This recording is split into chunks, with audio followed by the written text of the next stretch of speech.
On the third day of Christmas, my true love gave to me 3 blow pens, 2 crispy wreaths, and a cartridge in a bare tree. 3 blow pens. I haven't used these since I was a kid. These are gonna be fun. I can remember how they work. Hi guys, Rachel here, and today with my newly acquired blow pens, I have decided that I am going to make a Christmas card with them. And since blow pens are best used with a template, I have made one. I have the link to it in the down bar. If you don't have blow pens, you can use spray paint instead, and if you just want to use it as a template and color, that's fine. And if you don't have time to make something and you just want to print up a Christmas card quick, I have made a little printable for you. This is not a finished one yet, but we'll get to that. And since no card is complete without an envelope, I have also made an envelope printable.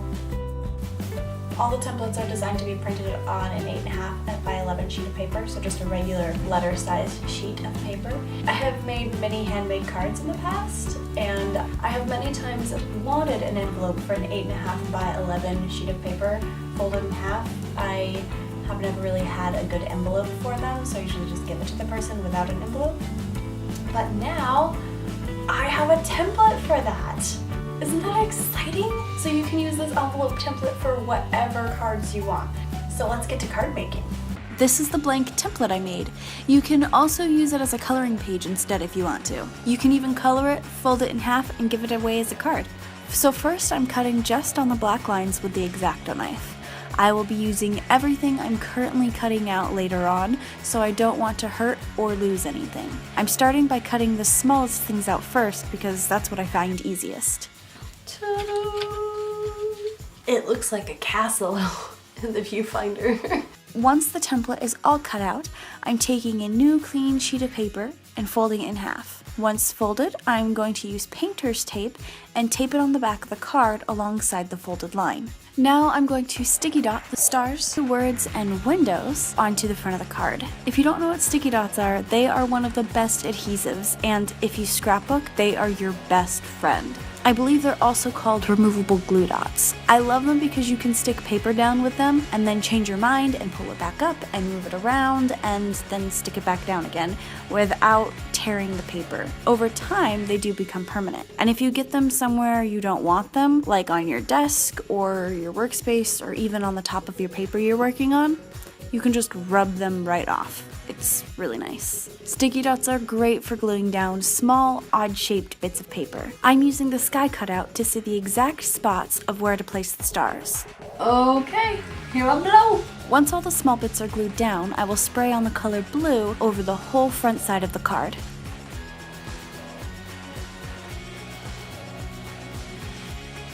And now I'm going to take the bottom of the design and lightly sticky dot it to the bottom of the card. This way I can spray over the sky with the color changing pen.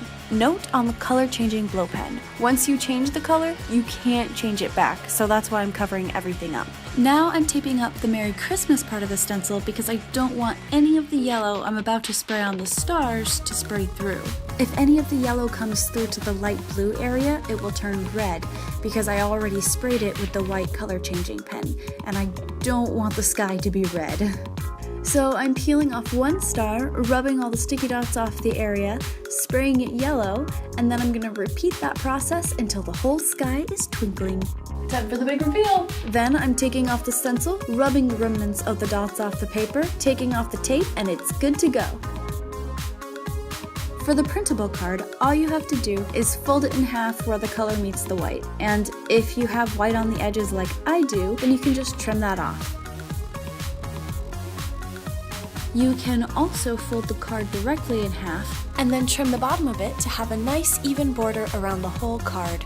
Depending on how you print the envelope, a side line or two might be missing. If you're not cutting the sides of your card and it's a whole 8.5 by 11 sheet of paper folded in half, then you'll want to make sure you choose the option when you print to print actual size and not the fit to page option. The fit to page option shrinks the envelope a little bit and your card will be 1/4 of an inch too big. But if you're cutting the white on the sides of the card, then you can use the fit to page option and it will work just fine. If the end lines on the sides are missing, like you see on one of mine, just make the flap the same size as the flap across from it. And if both of the end lines are missing, then just make the flap about an inch. Once cut out, tape it together. Fold in the big flap first with the 2 side flaps on top. Put your adhesive of choice on the side flaps, then fold them over onto the main body. And voila!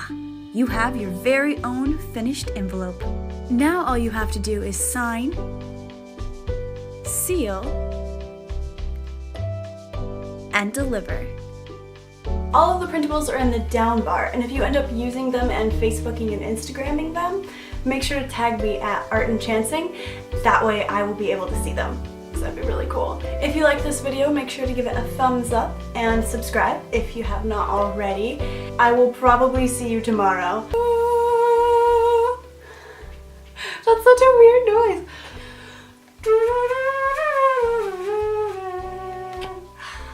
So if you ever want to steal somebody's DNA, get them to use a blow pen for a long period of time, or any period of time. You will inevitably have their spit, and therefore DNA. I mean, not that I would want to steal anybody's DNA, but just saying, these things collect a lot of spit. It's like really gross. Envelopes.